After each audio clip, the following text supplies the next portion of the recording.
মক্কা শরীফের হুদুদের ভিতরে এরিয়ার মধ্যে লা ইউকতাউ শাজারুহা, মক্কার হারামের এরিয়ার মধ্যে, হারামের সীমানার মধ্যে যে গাছগুলি আছে এই গাছগুলিকে উপড়ানো যাবে না, কাটা যাবে না, উপড়ানোও যাবে না, কাটাও যাবে। ঠিক তেমনইভাবে হজের সাথে যদিও বিধানগতভাবে সম্পৃক্ত না, কিন্তু কোনো হাজি হজে যাওয়ার পরে মদিনা মুনাওয়ারাতে না গিয়ে থাকতে পারে না।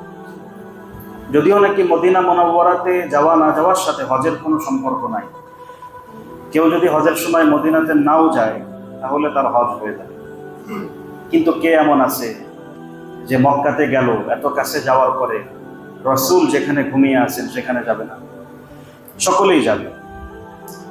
এজন্য আমাদেরকে মদিনার ফজিলত সম্পর্কেও জানতে হবে, এবং এই সম্পর্কে অসংখ্য হাদিস রয়েছে।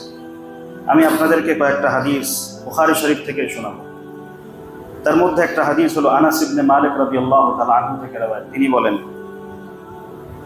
ইমাম বুখারী রাহমাতুল্লাহ আলাইহি নকল করেছেন, عن أنس بن مالك رضي الله عنه عن النبي صلى الله عليه وسلم قال المدينة حرم من كذا إلى كذا।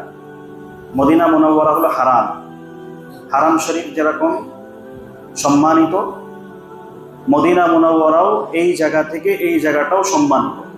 আল্লাহ নবী সীমানা বলে দিয়েছেন, সীমানা কোনটা সেটা এখানে স্পষ্ট নাই, তবে আল্লাহ নবী যখন বলেছেন স্পষ্ট করে বলেছেন।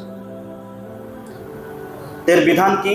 লা ইউকতাউ শাজারুহা, মদিনার হারামের যে এরিয়া, এই এরিয়ার কোনো গাছ কাটা যাবে না এর সম্মানের কারণে। ওয়ালা ইউহদাসু ফিহা হাদাসুন, তাতে কোনো নতুন উদ্ভাবিত কাজ যেটা রাসূলের যুগে ছিল না, এরকম কোনো কাজ সেখানে করা যাবে না। যদি কেউ এরকম কাজ করে তার কি হবে? মান আহদাসা ফিহা হাদাসান ফাআলাইহি লানাতুল্লাহি ওয়াল মালাইকাতি ওয়ান নাসি আজমাইন। যে ব্যক্তি তাতে কোনো বেদআত কাজ করবে যেটা রাসূলের যুগে ছিল না, নতুন কোনো কাজের জন্ম দিবে, নতুন কোনো কাজ সৃষ্টি করবে, আল্লাহ নবী সাল্লাল্লাহু আলাইহি ওয়াসাল্লাম বলেন তার উপরে আল্লাহ পাকের লানত, নাউযুবিল্লাহ বলবেন, তার উপরে সমস্ত ফেরেশতাদের লানত, তার উপরে সমস্ত মানুষের লানত। অর্থাৎ আল্লাহরও লানত, ফেরেশতারও লানত, আল্লাহরও অভিশাপ, ফেরেশতাদেরও অভিশাপ এবং সমস্ত মানুষের অভিশাপ। তাহলে মদিনা মুনাওয়ারা কত দামি বোঝা গেল। মদিনাতে যাওয়ার পরে রাসূল করিম আলাইহিস সালাতু ওয়াস সালাম সর্বপ্রথম যে কাজ করেছেন, আনাস রাদিয়াল্লাহু তাআলা আনহু থেকে আরেকটা রওয়ায়াত, কাদিমান নবী সাল্লাল্লাহু আলাইহি ওয়াসাল্লাম আল মদিনা, আল্লাহ নবী সাল্লাল্লাহু আলাইহি ওয়াসাল্লাম মদিনা মুনাওয়ারাতে আসলেন। ওয়া আমারা বিবিনাইল মসজিদ, আল্লাহ নবী সাল্লাল্লাহু আলাইহি ওয়াসাল্লাম মদিনাতে এসে সর্বপ্রথম মসজিদ নির্মাণ করতে বললেন। সর্বপ্রথম মসজিদ নির্মাণ করলেন, কারণ মসজিদই হলো মুসলমানদের প্রাণ কেন্দ্র। মসজিদে নামাজ হবে, মসজিদে বিচার কার্য হবে, মসজিদ থেকেই জিহাদের জামাত গঠন হবে, মসজিদ থেকেই আলেম তৈরি হবে, মসজিদেই শিক্ষক বসবেন, সেখানে তালিম দিবেন। তো আল্লাহ নবী মসজিদ নির্মাণ করলেন। যেখানে মসজিদ নির্মাণ হয়েছে এখন মদিনা মুনাওয়ারার মসজিদে নববী যেখানে নির্মিত, সেটা বনি নাজ্জার গোত্রের ছিল। আল্লাহ নবী তাদেরকে বললেন, সামিনুনি, তোমরা আমার কাছে দামাদামি করো, কত দাম রাখবা বলো। তো তারা বলল, লা নাতলুবু সামানাহু ইল্লা ইলাল্লাহ, আমরা এই মসজিদের জায়গার দাম শুধু আল্লাহর কাছেই চাই, আপনার কাছে আমরা চাই না, আমরা এই মসজিদের জায়গা দিই। তারপরে রাসূল করিম আলাইহিস সালাতু ওয়াস সালাম দাম দিয়ে মূল্য পরিশোধ করে জায়গাকে ক্রয় করেছেন। সেখানে মুশরিকিনদের কবর ছিল। আল্লাহ নবী সাল্লাল্লাহু আলাইহি ওয়াসাল্লাম ওই কবরকে খনন করতে বললেন। ফাআমারা বিকুবুরিল মুশরিকিনা ফানুবিশাত, কবরগুলাকে খনন করতে বললেন। কবরগুলা খনন করে তার যে হাড্ডি গুড্ডিগুলা ছিল সেগুলাকে উঠায় আরেক জায়গায় পুঁতে ফেলা হলো। কিছু পরিত্যক্ত বাড়িঘর ছিল, নবী করিম আলাইহিস সালাতু ওয়াস সালাম এই বাড়িগুলাকে জমিনের সাথে মিশিয়ে দিতে বললেন, ভেঙে ফেলতে বললেন। তুম্মা বিল খারিবি ফাসুবিয়াত, পুরাতন বাড়িগুলাকে ভেঙে ফেলতে বললেন, সেগুলাকে ভেঙে ফেলা হলো। কিছু খেজুর গাছ ছিল, আল্লাহ নবী সেইগুলাকে কেটে ফেলতে বললেন। ওয়াবিন নাখলি ফাকুতিআ, খেজুর গাছ কেটে ফেলতে বলা হলো। ফাসাফুন নাখলা কিবলাতাল মসজিদ, মসজিদের কিবলার দিকে খেজুর গাছের খেজুর গাছগুলা ওয়ালের মতো পুঁতে দেওয়া হবে। আল্লাহ নবী সাল্লাল্লাহু আলাইহি ওয়াসাল্লাম মসজিদ নির্মাণ করলেন মদিনা মুনাওয়ারাতে যাওয়ার পরে। এরপরে আরো কিছু হাদিস হযরত আবু হুরায়রা রাদিয়াল্লাহু তাআলা আনহু থেকে, আমি যে হাদিসগুলো বলতেছি সব বুখারী শরীফের হাদিস। আবু হুরায়রা রাদিয়াল্লাহু তাআলা আনহু থেকে বর্ণিত, তিনি বলেন আন্নান নবী সাল্লাল্লাহু আলাইহি ওয়াসাল্লাম قال حرم ما بين لابتي المدينة على لساني قال أراكم يا بني حارثة قد خرجوا। আল্লাহ নবী সাল্লাল্লাহু আলাইহি ওয়াসাল্লাম বলেন, আবু হুরায়রা রাদিয়াল্লাহু আনহু riwayat করছেন, লাবাত বলা হয় পাথরময় ভূমিকে। মদিনা মুনাওয়ারায় অনেক কালো কালো পাথর রয়েছে, পাথরময় ভূমি রয়েছে। রাসূল করিম আলাইহিস সালাতু ওয়াস সালাম বললেন, এই দুই পাথরময় ভূমির মাঝের যে জায়গা, এই জায়গাকে আল্লাহ তাআলা হারাম করেছেন, সম্মানিত করেছেন। আল্লাহ নবী এরিয়া বলে দিলেন, আর এটা আল্লাহ তাআলা আমার জবানে, আমার কথা দিয়ে আল্লাহ তাআলা করেছেন। একবার আল্লাহ নবী সাল্লাল্লাহু আলাইহি ওয়াসাল্লাম, আবু হুরায়রা রাদিয়াল্লাহু তাআলা আনহু বলেন, একবার আল্লাহ নবী সাল্লাল্লাহু আলাইহি ওয়াসাল্লাম মদিনাতে একটা গোত্র বসবাস করত যাদের নাম বনি হারেসা, তাদের এলাকায় গেলেন। আল্লাহ নবী বললেন যে তোমরা তো মনে হচ্ছে হারামের এরিয়ার বাইরে চলে গেছে, মদিনার যে হারামের এরিয়া তার বাইরে চলে গেছে। এরপরে আবার আল্লাহ নবী সাল্লাল্লাহু আলাইহি ওয়াসাল্লাম ভালোভাবে তাকায় দেখে বলেন, না না না না, তোমরা হারামের এরিয়ার মধ্যেই আছো। তার মানে বোঝা গেল যে মদিনা মুনাওয়ারার এরিয়া, হারামের এরিয়াটা নির্ধারিত রাসূল কর্তৃক। আর রাসূলুল্লাহ সাল্লাল্লাহু আলাইহি ওয়াসাল্লাম যেটা বলেন সেটাকে নিজের থেকে বলেন না আল্লাহ থেকে বলেন? আল্লাহ থেকে বলেন। তাহলে আল্লাহ নবী আল্লাহ থেকেই হুকুম প্রাপ্ত হয়ে কোন জায়গা থেকে কোন জায়গার এরিয়াটা হলো হারাম সেটা আল্লাহ নবী বলে দিয়েছেন। যার কারণে বনু হারেসা গোত্র যখন নাকি তাদেরকে আল্লাহ নবী ধারণা করলেন যে তারা বাইরে মনে হয় চলে গেছে, কিন্তু ভালোভাবে দেখলেন যে না, তারা ভিতরেই আছে, আল্লাহ নবী বললেন যে না, তোমরা ভিতরেই আসো। হযরত আলী রাদিয়াল্লাহু তাআলা আনহুর ব্যাপারে অনেকে মনে করত, এবং শিয়ারা তো খুব কঠিনভাবে মনে করে, নাউযুবিল্লাহ। শিয়াদের মধ্যে দুইটা প্রকার আছে। একটা প্রকার আছে যারা হলো ইসনা আশারিয়া, যারা 12 ইমামের প্রবক্তা। এরা বলে যে 12 জন ইমাম লোকায়িত আছেন মেঘে, এরা পুরা বিশ্ব পরিচালনা করছেন, এরা কিয়ামতের আগে আসবেন। বিভিন্ন ধরনের খারাপ চিন্তা, এদের খারাপ আকীদা রয়েছে। আর একটা প্রকার আছে যারা ইয়ামান দেশের, এরা হলো শুধু আলী রাদিয়াল্লাহু তাআলা আনহুকে আবু বকর এবং ওমরের উপরে মর্যাদাশীল মনে করেন, এতটুকুই ক্ষান্ত, এনাকে নবী মনে করা, অন্য কিছু মনে করা, এটা মনে করা। অনেকের ধারণা ছিল যে হযরত আলী রাদিয়াল্লাহু তাআলা আনহুর কাছে মনে হয় বিশেষ কোনো জ্ঞান রয়েছে, বিশেষ কিছু বিষয় আল্লাহ নবী তাকে বলেছেন যেটা অন্য কারোর কাছে নাই। আলী রাদিয়াল্লাহু আনহুকে, বুখারী শরীফের riwayat, আলী রাদিয়াল্লাহু তাআলা আনহুকে জিজ্ঞাসা করলো লোকজন যে আপনার কাছে বিশেষ কি রয়েছে? আলী রাদিয়াল্লাহু তাআলা আনহু বললেন, মা ইনদানা ইল্লা কিতাবুল্লাহ, আমার কাছে শুধু আল্লাহর কোরআনই রয়েছে। আর ওনার কাছে আরেকটা ছোট্ট সহিফা, কিছু চিরকুট মতো, ছোট ছোট কাগজের মতো আলী রাদিয়াল্লাহু তাআলা আনহুর কাছে ছিল। ওই সহিফার মধ্যে ছিল আল মাদিনাতু হারামুন, মদিনা মুনাওয়ারা হারাম, সম্মানিত। মা বাইনা আইর ইলা কাদা, মদিনার একটা জায়গা আছে যার নাম হলো আইর। কি নাম বললাম? আইর। এই আইর জায়গা থেকে নিয়ে এই জায়গা পর্যন্ত রাসূল সীমারেখা নির্ধারণ করে দিলেন যে এটা হলো হারামের এরিয়া। মান আহদাসা ফিহা হাদাসান, যে ব্যক্তি এই হারামের এরিয়ার মধ্যে কোনো নিত্য নতুন কাজ যেটা ইসলাম স্বীকৃত নয় করবে, আও আওয়া মুহদিসান, অথবা কোনো বেদআতিকে জায়গা দিবে, ফাআলাইহি লানাতুল্লাহি ওয়াল মালাইকাতি ওয়ান নাসি আজমাইন, তার উপরে আল্লাহর লানত, তার উপরে ফেরেশতাদের লানত, তার উপরে সকল মানুষের লানত। আরো কঠিন কথা বলেছেন, এটা তো আমরা আগেও জানলাম যে লানত, লা ইউকবালু মিনহু সরফুন ওয়ালা আদলুন, আল্লাহ তাআলা তার কোনো ফরজ নফল কোনো আমলকে কবুল করবেন না। নাউযুবিল্লাহ বলুন। মদিনার মধ্যে কোনো অভিনব কাজ করলে, বড় পরিতাপের সাথে বলতে হয়, বর্তমান এক নিরীক্ষণে দেখা গেছে যে বর্তমান আরব বিশ্বের সবথেকে বেশি সিনেমা হল কোথায় বলেন তো দেখি? সৌদি আরব। নাউযুবিল্লাহ বলুন। কত কঠিন কথা। এরা কেমন যেন কিয়ামতকে নিজের হাতে ডাকছে, এরা কেমন যেন আল্লাহর আযাবকে নিজের হাতে ডাকছে, আর বলতেছে কওমে আদ যেমন বলেছিল, মান আশাদ্দু মিন্না কুওয়া, আমাদের থেকে শক্তিধর কে আছে, ফাতিনা বিমা তাইদুনা ইন কুনতা মিনাস সাদিকিন, ও তোমার যে আযাব আনার আনো, আমরা আমাদের শক্তি দিয়ে প্রতিহত। কত কঠিন বিষয়। এদের সামনে কিন্তু এই হাদিস আছে, একটা হলো অজ্ঞ লোকের অন্যায়, আর একটা হলো বিদ্যা পাপী, জ্ঞান পাপী। জ্ঞান পাপী পর্যন্ত যে বুঝে শুনে পাপ করে, এরা জ্ঞান পাপীর মতো, আল্লাহ এদের থেকে আরব দেশকে হেফাজত। আবু হুরায়রা রাদিয়াল্লাহু তাআলা আনহু বলেন আরেকটা রাওয়ায়াত, মদিনা মুনাওয়ারার ব্যাপারে এই পর্যন্ত আমি আপনাদেরকে 4টা হাদিস শোনালাম। পঞ্চম হাদিস মদিনা মুনাওয়ারার ফজিলতের ব্যাপারে। عن أبي هريرة رضي الله تعالى عنه قال قال رسول الله صلى الله عليه وسلم আবু হুরায়রা রাদিয়াল্লাহু তাআলা আনহু বলেন, আল্লাহর নবী ইরশাদ করেছেন, উমিরতু বিকারিয়াতিন তাকুলুল কুরা, আমাকে এমন একটা এলাকায় হিজরত করার ব্যাপারে আদেশ করা হয়েছে যেই গ্রাম, যেই জনপদ সমস্ত জনপদকে খেয়ে ফেলবে। যেই জনপদ সমস্ত জনপদকে কি করে ফেলবে? খেয়ে ফেলবে। খেয়ে ফেলার অর্থ হলো যেই জনপদ সমস্ত জনপদের উপরে প্রভাব বিস্তার করে ফেলবে। মদিনা মুনাওয়ারা থেকে দেখেন ইসলামের বিজয় কোথা থেকে হয়েছে? মদিনার থেকে হয়েছে। মদিনায় যে আল্লাহর নবী বদরের যুদ্ধ করেছেন, মদিনায় গিয়ে আল্লাহর নবী উহুদ করেছেন, মদিনায় যাওয়ার পরে ফাতহে মক্কা, মক্কা বিজয় হয়েছে। মদিনার থেকে ওমর রাদিয়াল্লাহু তাআলা আনহু রোম আর পারস্য বিজয় করেছে। তাহলে মদিনা এমন একটা গ্রাম যেই গ্রাম সমস্ত গ্রামকে খেয়ে ফেলবে, অর্থাৎ সমস্ত গ্রামের উপরে তার আধিপত্য বিস্তার হয়ে যাবে। আরেকটা অর্থ হলো মদিনার লোকজন চারিদিকে এমন আধিপত্য বিস্তার করবে যে চারিদিকের খাবার দাবার সব আল্লাহ তাআলা মদিনাতে পৌঁছায় দিবেন, মদিনার লোকজন সকল খাবার খাবে।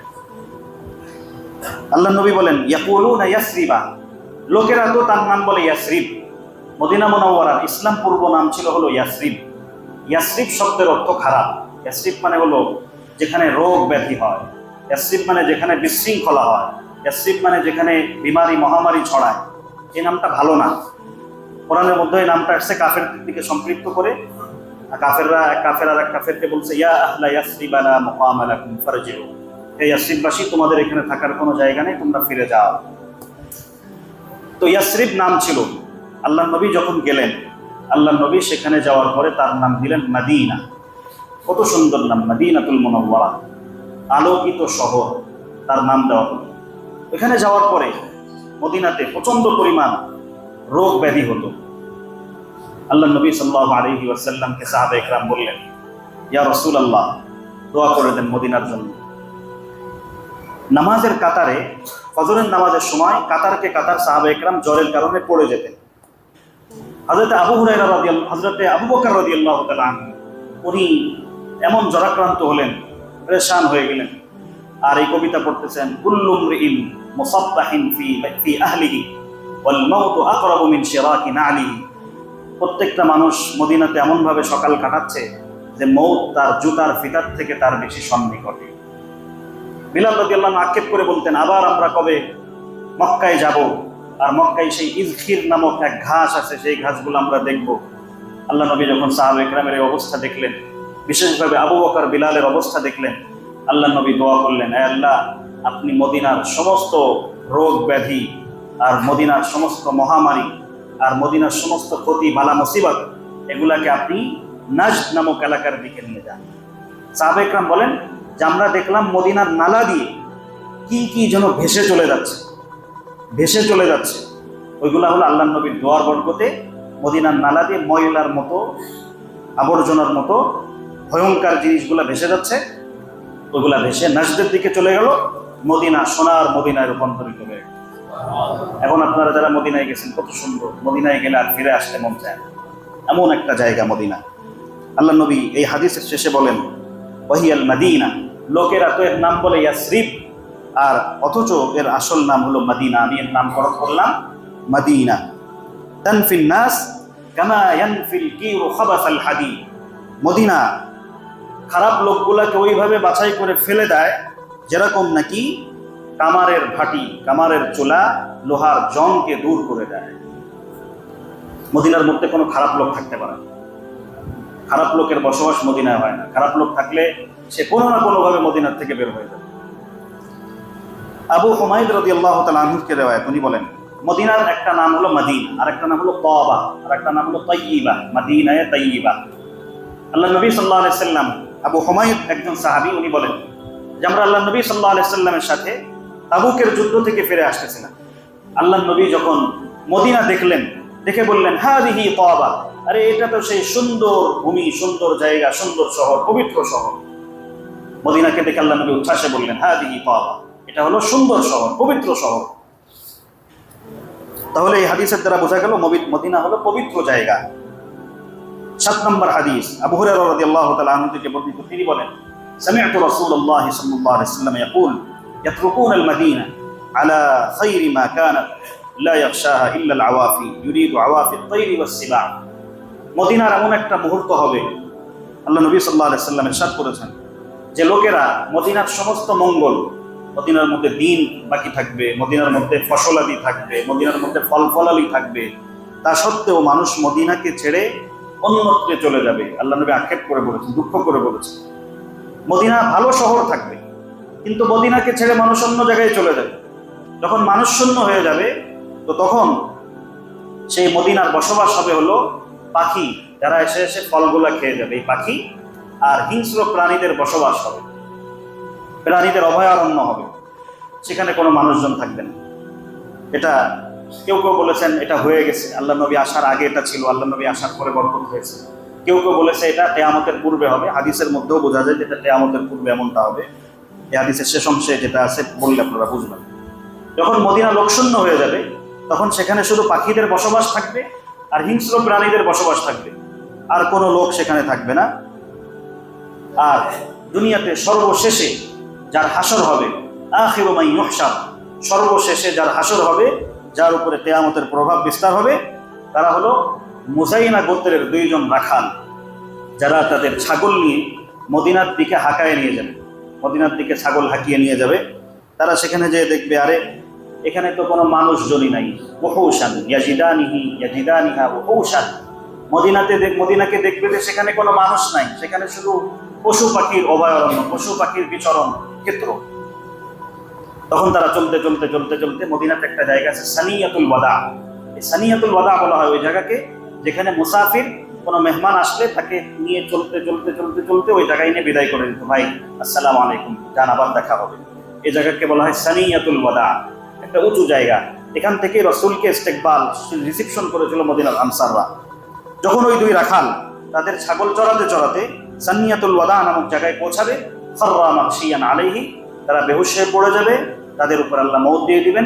এই 2 ব্যক্তির উপরে সর্বশেষ কিয়ামত কায়েম হবে, অর্থাৎ তারা মদিনাতে ঢোকার আগেই তাদের মওত হয়ে যাবে। কিয়ামতের কারণে আল্লাহ তাআলা মানুষের যে মওত দিয়ে দিবেন, সর্বশেষ এই 2 ব্যক্তি হবে।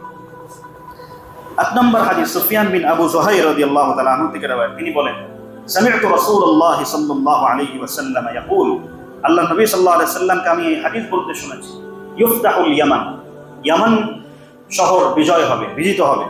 ইয়ামান যখন বিজিত হবে তো কিছু লোক সেখানে চলে যাবে, তার পরিবার প্রয়োজন নিয়ে, তার গবাদি পশু নিয়ে, তার বিভিন্ন ধরনের তাকে অনুসরণ যারা করে তাদেরকে নিয়ে সেই ইয়ামান শহরে চলে যাবে। আল্লাহ নবী বলেন, মদিনা ছেড়ে ইয়ামান চলে যাবে, অথচ ওয়াল মাদিনাতু খায়রুল লাহুম, মদিনা তাদের জন্য উত্তম ছিল। সুবহানাল্লাহ বলবেন। ইয়ামান শহর বিজিত হয়েছে, এজন্য ইয়ামান চলে যাবে মদিনা ছেড়ে। কেমন যেন কেউ বিরানি ছেড়ে পান্তাবাদ খাওয়ার জন্য যাচ্ছে, মদিনা তো তাদের জন্য উত্তম, এই মদিনা ছেড়ে চলে যাবে সেই শহরে। আল্লাহ নবী আক্ষেপ করেছেন, দুঃখ করেছেন। এরপর আল্লাহ নবী ওয়াতুফতাহুশ শাম, শাম দেশ বিজয় হবে। ফায়াতি কওমুন ইয়াবুসুনা ফায়াতাহাম্মালুনা বিআহলিহিম ওয়া মান আতাআহুম, শাম দেশ বিজয় হওয়ার পরে কিছু লোক শাম দেশে তার গবাদি পশু নিয়ে, সবকিছু নিয়ে, তার অনুসারীদেরকে নিয়ে শামের দিকে রওনা হবে। অথচ ওয়াল মাদিনাতু খায়রুল লাহুম, মদিনা তাদের জন্য মঙ্গলজনক ছিল। লাউ কানু ইয়ালামুন, যদি তারা সেটা জানতো, জানে না বিধায় চলে যাবে, আক্ষেপ করেছেন। এরপরে বলেছেন, তো এই দেশগুলো আল্লাহ নবীর যুগে বিজয় হয়নি। ওয়ায়ুফতাহুল ইরাক, ইরাক বিজিত হবে। ফায়াতি কওমুন ইয়াবুসুনা বিআহলিহিম ওয়া মান আতাআহুম, ইরাক বিজয় হওয়ার পরে কিছু লোক তার সবকিছু নিয়ে ইরাকের দিকে রওনা করবে। আল্লাহ নবী বলছেন, ওয়াল মাদিনাতু খায়রুল লাহুম লাউ কানু ইয়ালামুন, অথচ মদিনা তাদের জন্য মঙ্গলজনক হবে যদি তারা জানে। 9 নম্বর হাদিস, আবু হুরায়রা রাদিয়াল্লাহু তাআলা আনহু থেকে রওয়ায়াত, তিনি বলেন, ইন্না রাসূলুল্লাহ সাল্লাল্লাহু আলাইহি ওয়াসাল্লাম قال ইন্নাল ঈমান লা ইয়ারিজু ইলাল মাদিনাতি কামা তারিজুল হাইয়াতু ইলা জুহরিহা, সাপ যেরকম গর্ত থেকে বের হয়ে ঘোরাফেরা করে, যখন কোনো ভীতিকর কোনো অবস্থা দেখে তো সেখান থেকে আবার গর্তের দিকে ফিরে আসে, ঠিক তেমনই ভাবে ঈমান বিশ্বের আনাচে কানাচে বিভিন্ন জায়গায় ছড়ায় যাবে, আর সর্বশেষে ঈমান একমাত্র মদিনার মধ্যেই বাকি থাকবে, আর কোথাও ঈমান খুঁজে পাওয়া যাবে। মদিনার ফজিলত বলতে গেলে আল্লাহর নবী বলেছেন, সাপ যেরকম গর্ত থেকে বের হয়ে ঘোরাফেরা করে আবার গর্তেই ফিরে আসে, ঠিক তেমনই ভাবে এই ঈমান আবার মদিনার দিকেই ফিরে চলে যাবে। আয়েশা রাদিয়াল্লাহু তাআলা আনহা বলেন, আমি রাসূলুল্লাহ সাল্লাল্লাহু আলাইহি ওয়াসাল্লামকে ইরশাদ করতে শুনেছি মদিনার ফজিলত সম্পর্কে। 10 নম্বর হাদিস, লা ইয়াকিদু আহলাল মাদিনাতি আহাদুন ইল্লা মা কামা ইয়ানমাউল মিলহু ফিল মা। মদিনার ব্যাপারে যদি কেউ খারাপ চিন্তা দিলের মধ্যে আনে, মদিনাবাসীদের ব্যাপারে খারাপ কোনো চিন্তা দিলের মধ্যে আনে যে আমি মদিনাবাসীদের ক্ষতি করব, তাকে আল্লাহ তাআলা ওরকম বরবাদ করবেন, ওরকম গলিয়ে দিবেন যেরকম নাকি পানির মধ্যে লবণ পড়লে লবণ গলে যায়, আল্লাহ তাকে ওরকম গলায় শেষ করে দিবেন, বিগলিত করে দিবেন। হযরতে আবু বকর রাদিয়াল্লাহু তাআলা আনহু বলেন, লা ইয়াদখুলুল মাদিনাতা রুবুল মাসিহিদ দাজ্জাল। দাজ্জাল নামে এক বড় ফিতনা আসবে, যে দাজ্জালের এক চোখ হবে কানা আর এক চোখ হবে টেরা। সবাই কি দাজ্জালের কথা শুনতেছেন? দাজ্জাল থেকে বাঁচতে হবে না? দাজ্জাল থেকে বাঁচলে কি করতে হবে বলেন তো দেখি? সূরাতুল কাহাফের প্রথম 10 আয়াত মুখস্থ করতে হবে। প্রথম 10 আয়াত কি করতে হবে? মুখস্থ করতে হবে। আমরা শুধু পড়ি, মুখস্থ করি না, কিন্তু মুখস্থ করতে হবে, এটা শর্ত। আর সূরাতুল কাহাফ জুম্মার দিন পড়লে যেখান থেকে পড়বে ওইখান থেকে নিয়ে মক্কা পর্যন্ত এত বড় একটা নূর আল্লাহ তাআলা তাকে দান করবে। কিন্তু এটা পড়লে দাজ্জালের ফিতনা থেকে শুধু বাঁচা যাবে না, তার প্রথম 10 আয়াত মুখস্থ করতে হবে দাজ্জালের ফিতনা থেকে বাঁচার জন্য। প্রথম 10 আয়াত মুখস্থ করা কোনো কঠিন? আমরা রবীন্দ্রনাথের কবিতা মুখস্থ করে ফেলছি, কাজী নজরুলের কবিতা মুখস্থ করতেছি, ইংলিশ কবিতা মুখস্থ করতেছি, কিন্তু যখন বলা হয় সূরাতুল কাহাফের প্রথম 10 আয়াত মুখস্থ করতে হবে, এ কি আমরা পারবো না? কোনো কঠিন না। এক আয়াত আপনি যদি 3 দিন করে মুখস্থ করেন এক আয়াত, তাহলে 10 দিনে কয় আয়াত হবে? 3 আয়াত হলো। মনে করেন 3 আয়াত হলো, 3 তিরিখে 9। 1 মাস ধরে যদি 10 আয়াত মুখস্থ করার চেষ্টা করেন তাহলে তো মনে হবে না, কি বলেন? হবে? মুখস্থ করবো তো ইনশাল্লাহ সবাই। এই দাজ্জাল এমন একটা ফিতনা, যেই ফিতনায় বহু মানুষ পড়বে। নিশ্চয় আমি দাজ্জালের আলোচ্য বিষয় আমার অন্য জুম্মাতে আছে, কিন্তু একটু আলোকপাত করি। দাজ্জালের আলোচনা বেশি পরিমাণ হওয়ার দরকার।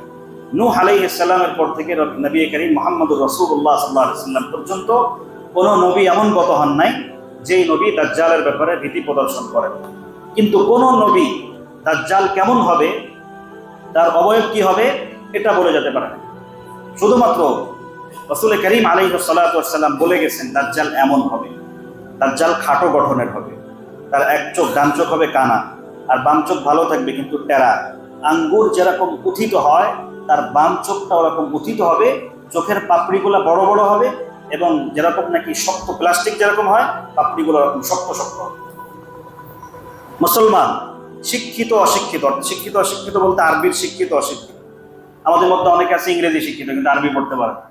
কিন্তু মুসলমান শিক্ষিত অশিক্ষিত, অর্থাৎ আরবি শিক্ষিত অশিক্ষিত, প্রত্যেকেই তার কপালের মধ্যে কাফারা লেখা দেখতে পাবে। কি লেখা দেখতে পারবে? কাফারা মানে কাফের। কোনো মুনাফিক অথবা কোনো অমুসলিম এটা দেখতে পাবে না, শুধু মুসলমানই দেখতে পাবে। সুবহানাল্লাহ। সে আরবি জীবনে পড়েনি, শুধু কোরআন পড়তে জানে কিন্তু আরবি পড়তে পারে না।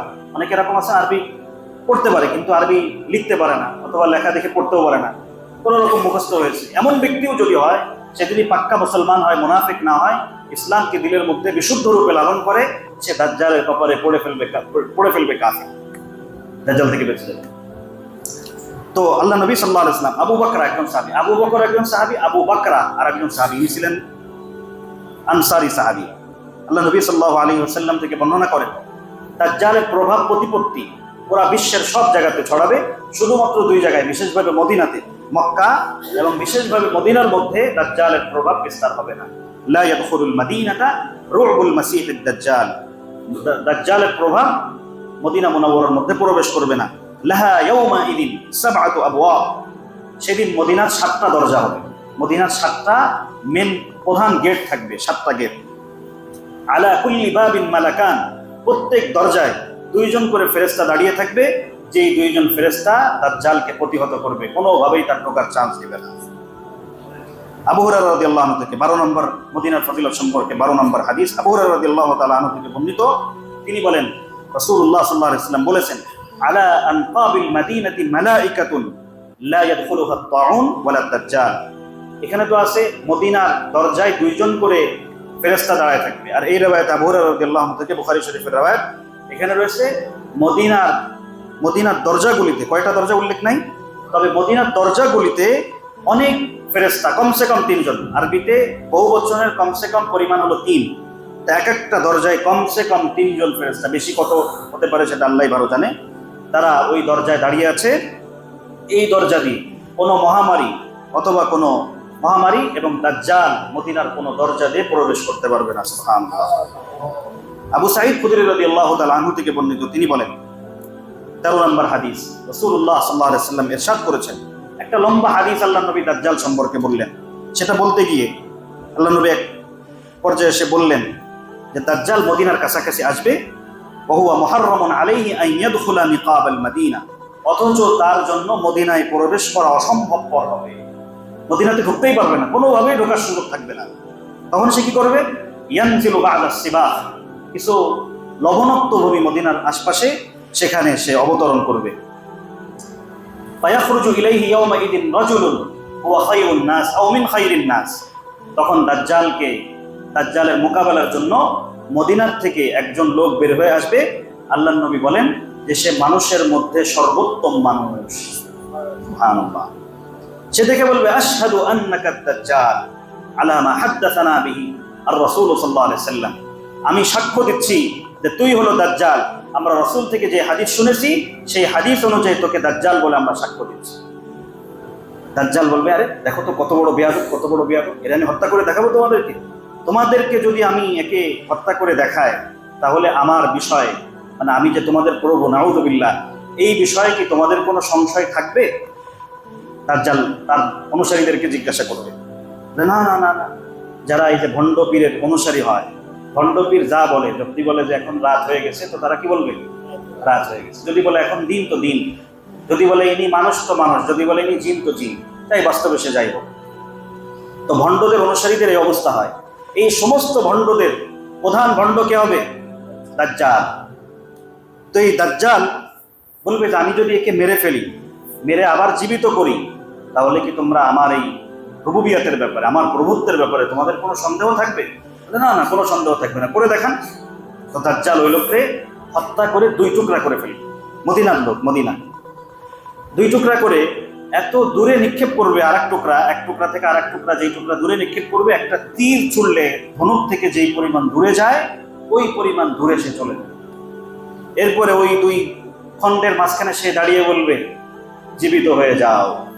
সাথে সাথে সে জীবিত হয়ে যাবে। জীবিত হওয়ার পরে বলবে, এবার কি বিশ্বাস হয় আমি প্রভু? ওই লোকটা বলবে, মা কুনতু কাত্তু আশাদ্দা বাসীরাতান মিন্নিল ইয়াওম, তোর ব্যাপারে ইতিপূর্বে আমার যে বিশ্বাস ছিল যে তুই দাজ্জাল, আজকে আমার ধারণা তোর ব্যাপারে আরো প্রবল হয়ে গেল যে তুই একমাত্র দাজ্জাল। এরপরে দাজ্জাল বলবে, দাঁড়া, তোরা আবার হত্যা কর। কিন্তু আর হত্যা করতে পারবে না। রিওয়ায়াতে আছে, আপনাদেরকে কিয়ামতের আলোচনার সময় বলবো, তার এই কাঁধ থেকে নিয়ে গলা পর্যন্ত, নিচে গলা পর্যন্ত আল্লাহ তাআলা একটা পিতলের মতো আল্লাহ তাআলা লাগাই দিবেন, সীসার মতো লাগাই দিবেন, যে সীসার কারণে সে তরবারির আঘাত করবে, কিন্তু তরবারি তার মধ্যে কোনো প্রভাব বিস্তার করবে না। আর এই ব্যক্তির পরে দাজ্জাল আর কাউকে হত্যাও করতে পারবে না। তো এটা তো আসলে দাজ্জালের আলোচ্য বিষয় না। মূল আলোচ্য বিষয় হলো এই ব্যক্তিটা কোথায় হবে বলেন তো দেখি? মদিনার হবে। আর দাজ্জাল কোথায় ঢুকতে পারবে না বলেন তো দেখি? মদিনাতে ঢুকতে পারবে না। মদিনাতে ঢুকতে না পেরে পাশে আর এক জায়গায় সে অবস্থান করবে, লবণাক্ত ভূমিতে। এক রিওয়ায়াতে আছে, সে যখন ওইখানে দাঁড়ায় থাকবে, তো মদিনার মধ্যে 3টা ভূমিকম্প হবে, 3 বার কম্পন হবে। ওই কম্পনে মদিনার ভিতরে যত মুনাফিক আছে, সব মুনাফিক কাফের দৌড়িয়ে দাজ্জালের কাছে চলে যাবে। কত বড় কঠিন বিষয়! আল্লাহ তাআলা কিভাবে পরিষ্কার করবেন? এক রিওয়ায়াতে আছে, যা আরাবী, এক গ্রাম্য লোক আল্লাহর নবীর কাছে আসলো মদিনাতে, মুসলমান হলো। মুসলমান হওয়ার পরে সে খুব জ্বরাক্রান্ত হয়ে গেল। আল্লাহ নবী সাল্লাল্লাহু আলাইহি ওয়াসাল্লাম বলে, ইয়া রাসূলুল্লাহ, আমি যে আপনার কাছে, ওই সময় কেউ মুসলমান হলে তাকে মদিনাতে হিজরত করার দরকার ছিল, হিজরত করে থাকতে হতো। সে বলে, ইয়া রাসূলুল্লাহ, আপনি আমাকে অনুমতি দেন, আমি এলাকায় চলে যাই। আল্লাহ নবী তাকে অনুমতি দিলেন না। প্রথম দিন, দ্বিতীয় দিন, তৃতীয় দিন সে অনুমতি ছাড়াই চলে গেল।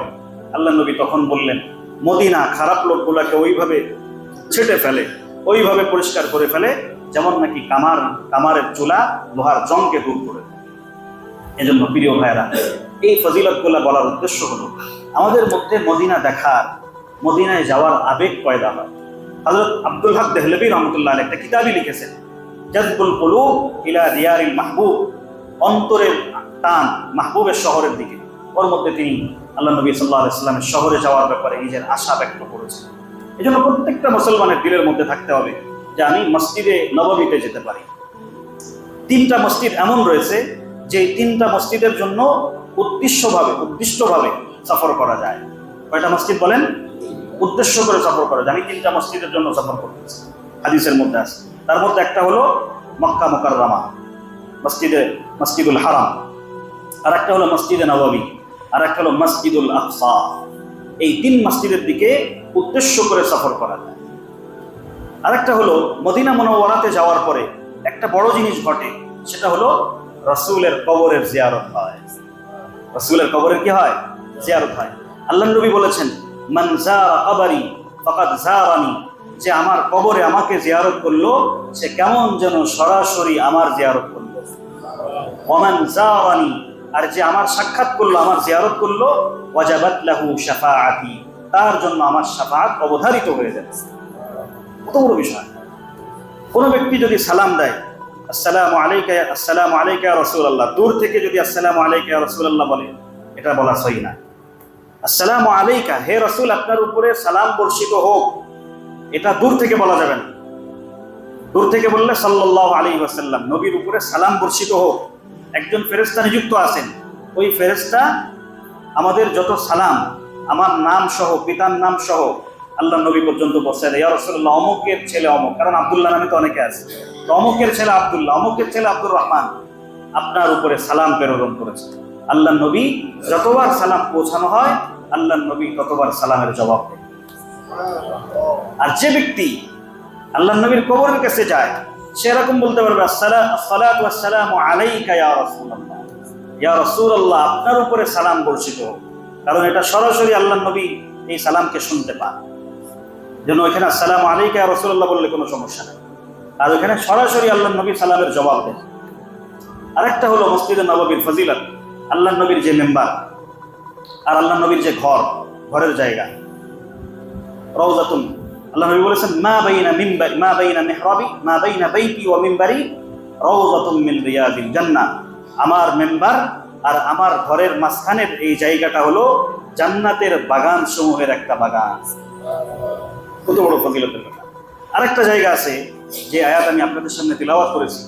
আল্লাহ নবী যখন মদিনাতে হিজরত করে যান, হিজরত করে যাওয়ার পরে সর্বপ্রথম একটা জায়গা আছে কুবা, এই কুবাতে অবস্থান করেছিল। কুবাতে যাওয়ার পরে 1 সপ্তাহ অবস্থান করার পরে সেখানে মসজিদ নির্মাণ করেছে।